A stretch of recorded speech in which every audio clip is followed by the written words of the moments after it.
Ethan Cole had faced orbital bombardments, hostile negotiations, and the vacuum of space without panic. Standing before the alien queen made his palms sweat. The grand hall of Xiron shimmered with living crystal, its walls pulsing faintly with bioluminescent veins that responded to sound, emotion, and authority. Thousands of alien nobles filled the terraces, their forms diverse, scaled, feathered, luminescent, chitinous, yet all utterly silent.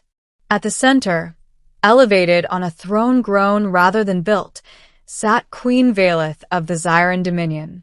She was taller than any human Ethan had met, her silver-blue skin etched with natural markings that glowed faintly in rhythm with her breath. Her eyes regarded him, too focused forward, too angled slightly outward, missing nothing. Ethan swallowed. This is just a diplomatic exchange, he reminded himself. Smile. Bow. Don't mess this up. He bowed as protocol demanded, one hand over his chest. Human envoy Ethan Cole, announced the herald, representative of the Terran coalition. Queen Valeth inclined her head a fraction. Rise, human.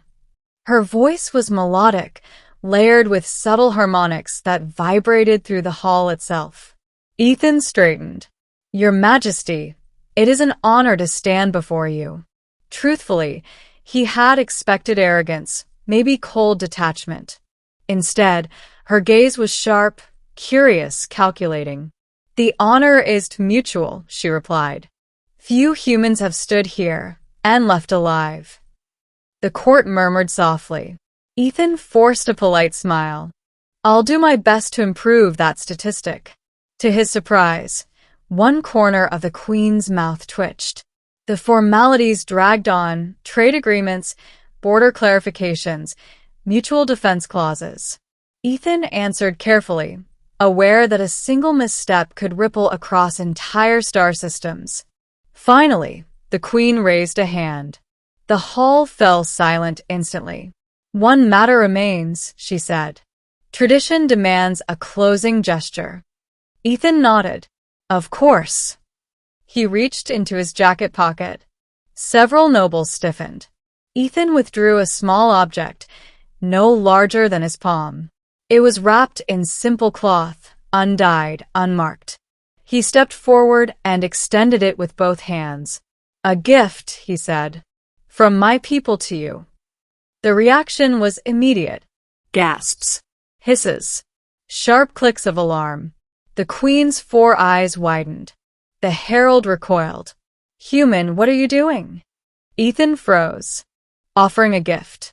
It's customary. Queen Valeth rose from her throne in a single fluid motion. The light patterns along the walls flared violently. You dare, she said, voice suddenly cold. To present that? Ethan's heart hammered. Your Majesty, I swear, there's no insult intended. It's not a weapon. It's not. Silence. Her voice cracked like thunder. Guards shifted, hands near weapons that could end him before his body hit the floor. You have violated the old law, the Queen continued. No one may offer a personal gift to the sovereign. Ethan's mind raced. I didn't know. We were told nothing about. Ignorance does not erase transgression. The court buzzed with excitement now. Some nobles leaned forward eagerly, sensing blood. What's the punishment? Someone whispered. Queen Valeth descended the steps slowly, each footfall echoing. Execution, she said calmly. Ethan's breath caught. But, she added, stopping inches from him, before judgment is passed, the gift must be revealed. She extended her hand. With shaking fingers, Ethan unwrapped the cloth. Inside lay a small, simple object, a smooth stone, dark and flecked with tiny golden veins. A meteorite fragment. Gasps rippled through the hall again, this time confused. Ethan cleared his throat. It's from Earth, a meteor that fell billions of years ago. We polish them sometimes. This one, I found it myself. Queen Valeth stared at it unmoving. In human culture, Ethan continued quietly, we give something personal when words aren't enough. Something that carries meaning because it was chosen, not demanded. He met her gaze, expecting death. I thought a queen who carries the weight of an empire might appreciate something that survived the fall from the stars. Silence. Then something impossible happened.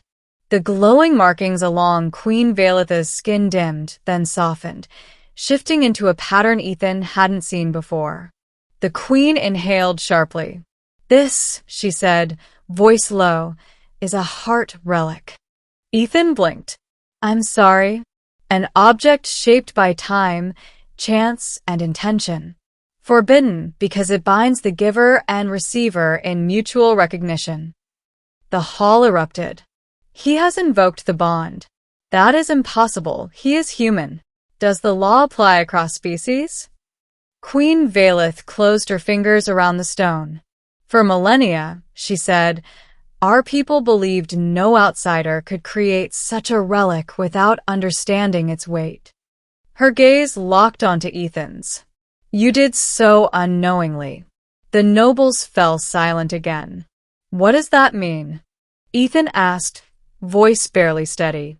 It means, the queen said slowly, that the law does not condemn you. Hope flared. Instead, she continued, it binds me. Ethan's hope faltered. Binds how? Queen Valeth turned to the court. By ancient statute, she declared, a sovereign who accepts a heart relic must acknowledge the giver as kin by choice. Shock thundered through the hall. A human? This changes everything. The queen faced Ethan once more.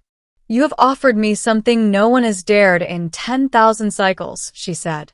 Not power, not tribute, not fear. She held up the stone. You offered understanding. Ethan swallowed hard. I just wanted to be respectful. She studied him intently.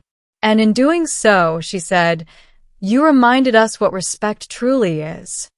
The guard stepped back. The queen returned to her throne, but did not sit. Let the record show, she announced, that Ethan Cole of Earth is under my personal protection. Murmurs turned into uproar. And let it also be known, she added, that the old law will be reviewed. That alone was unprecedented. The audience ended in stunned silence. Later, in a private chamber overlooking the stars, Ethan stood beside the queen as the Zyran sun set in radiant waves of color. I almost got myself killed, he said weakly. Queen Valeth allowed herself a soft, musical laugh. Yes, she agreed. You did. He sighed. Worth it. She turned, eyes reflecting starlight. You gave me a reminder, she said, that rulership is not sustained by fear or distance, but by connection. She pressed the meteorite fragment gently into his hand. A gift returned, she said. This is no longer forbidden. Ethan stared. Are you sure? I am the law, she replied simply. He smiled, tension finally easing. Well, he said, in that case, thank you for not executing me. Her eyes gleamed. Do not thank me yet, human. Oh, you have changed the course of our empire, she said, and that comes with consequences. She extended her hand. Walk with me, the queen said. There is much the galaxy must now reconsider. Ethan took her hand, and somewhere across the stars, ancient laws began to crack.